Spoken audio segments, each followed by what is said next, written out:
après avoir vu cette vidéo, c'est sûr que vous trouverez quelque chose à lire pour Halloween. Sincèrement, je me suis donné un mal de ouf pour vous réunir des auteurs intéressants. Donc,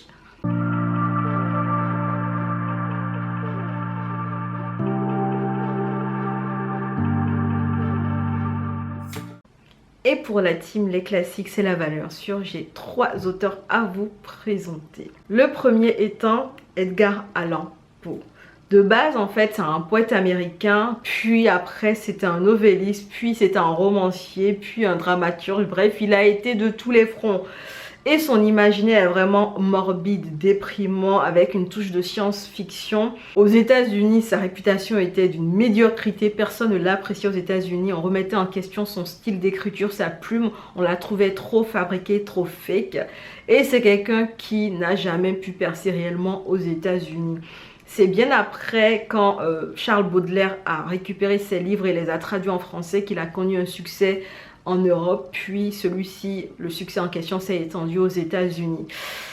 Comme quoi, en fait, on n'est pas souvent prophète dans son pays, et ça revient à chaque fois. Donc voilà, les États-Unis, les Américains n'ont pas reconnu son talent. Charles Baudelaire l'a reconnu et a traduit ses titres en français pour le plus grand bonheur des Français et des francophones de l'Europe, qui ont apprécié ça tellement que il a fini par être célèbre. Sur le tard, on va dire. Pour se faire une idée de son univers, je recommande Histoire extraordinaire, Nouvelle histoire extraordinaire et Histoire grotesque. Et sérieusement, c'est déjà un très bon début. Chacun de ces livres-là, c'est un recueil de nouvelles et on a plusieurs histoires qui sont racontées dans chacun des livres. Donc ne serait-ce que prendre un d'entre eux déjà, c'est déjà pas mal. Perso, j'avais déjà lu une Nouvelle histoire extraordinaire, donc je me tâte pour les histoires grotesques et sérieuses parce que je me dis ça peut être intéressant à lire. Quand je finirai de lire ça, je vous en parle. Mais tout ça pour dire que c'est un écrivain qui a un imaginaire de folie. Il arrive à mélanger une vibe fantasy, fantastique avec de la science-fiction. Et sa plume est vraiment très belle, très polissée. C'est d'ailleurs ce qui lui a valu que les gens ne l'appréciaient pas parce qu'on trouvait qu'il était un peu fake. C'est quelqu'un qui a été des inspirations pour de grands noms plus tard et je trouvais important de vous parler de lui en premier parce que du coup, voilà, il a posé un peu les bases de ce mélange que vont récupérer. Est-ce que vous voyez de qui je veux parler là pour le deuxième? Que vont récupérer Lovecraft. Le deuxième auteur classique dont j'ai envie de vous parler, du coup, c'est Howard Philip Lovecraft, qui est un écrivain américain très connu pour ses récits fantastiques, horreur et science-fiction. Son imaginaire est vraiment rempli d'histoires macabres, de visions oniriques et de monstres qui viennent du fond des eaux ou d'un autre univers ou de l'espace ou d'une autre dimension. L'inconnu représente pour Lovecraft la plus grande peur de l'humanité. Et si vous voulez vous donner des airs de quelqu'un qui maîtrise bien Lovecraft, vous voulez paraître intelligent en soirée spéciale Lovecraft, il faut absolument que vous parcouriez le cycle de Cthulhu. En fait, c'est un cycle qui a été hyper plébiscité, qui est connu par tous les amateurs de Lovecraft, tous ceux qui se sont inspirés de le plus bien entendu. Et sachez que vous pouvez découvrir les plus grands chefs-d'œuvre de Lovecraft en format manga. Il y a Gutanabe qui s'inspire de ses plus grandes histoires pour les retracer en manga. Donc à défaut de lire les livres, vous avez aussi l'option manga pour tester Lovecraft. Bref. La troisième autrice dont j'ai envie de parler, pour le coup, est Shirley Jackson. C'est une américaine, c'est une romancière qui est vraiment spécialiste du récit fantastique d'horreur. Elle va placer beaucoup la femme dans la plupart de ses œuvres. On va avoir le point de vue des femmes dans la plupart de ses histoires. C'est comme si elle faisait un focus sur les préoccupations des femmes de ces années-là, dans des ambiances fantastique et horrifique. Et elle écrit souvent des thrillers d'horreur psychologique. Avec elle, c'est ton esprit qui finit par te jouer un sale tour et pour se faire une idée en fait de son univers. Maison hantée, Nous avons toujours vécu au château et La loterie sont de très bons débuts. Ce sont des classiques de ses œuvres. Et les livres vont résumer un peu l'univers de manière générale de Shirley Jackson. Perso, j'ai beaucoup aimé La loterie. C'était vraiment glauque à souhait. Voilà. Pour la team des On a marre des vieux, on veut des jeunes, j'ai prévu aussi de vous parler de 3 auteurs contemporains bien entendu. Et le premier dont je vais parler est Stephen King.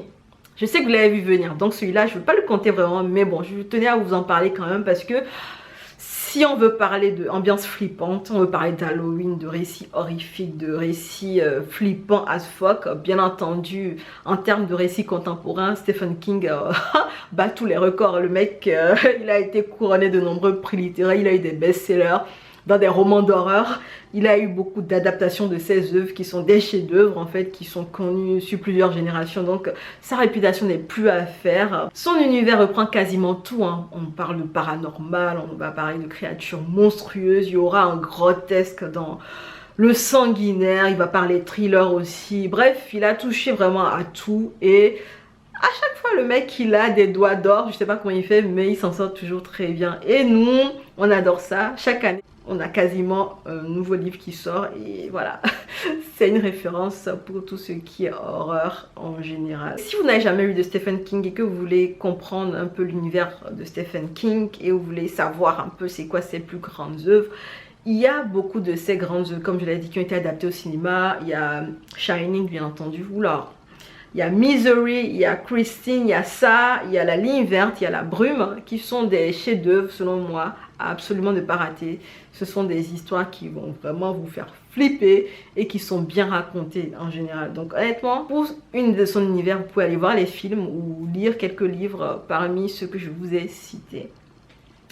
Le vrai premier auteur classique de cette liste du coup est Thomas Harris, qui est un journaliste américain de base qui parlait de base en fait d'affaires criminelles. Il faisait des reportages sur des affaires criminelles.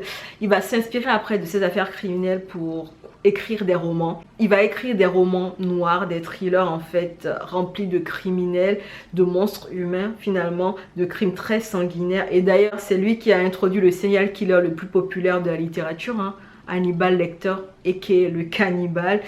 Et en général, pour se faire une idée de son univers, il faut absolument lire la série autour de Hannibal Lecter. C'est vraiment un must à faire chez Thomas Harris. Donc voilà, Thomas Harris, Hannibal Lecter et toute la série autour. La deuxième autrice dont je vais parler dans cette catégorie d'auteurs contemporains est Anne Rice.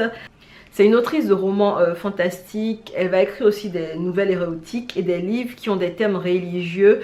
Elle est vraiment connue pour la manière dont elle a réinventé le vampire, parce que avec Anne Rice et ses livres, en fait, on fait une transition sur la manière dont on perçoit le vampire. On l'humanise un peu plus. Ce n'est plus la créature sanguinaire qui n'a aucune âme, qui est juste là pour te dévorer. C'est quelqu'un qui a des sentiments. Moi, je me rappelle quand j'avais lu Entretien avec un vampire, je m'étais dit waouh!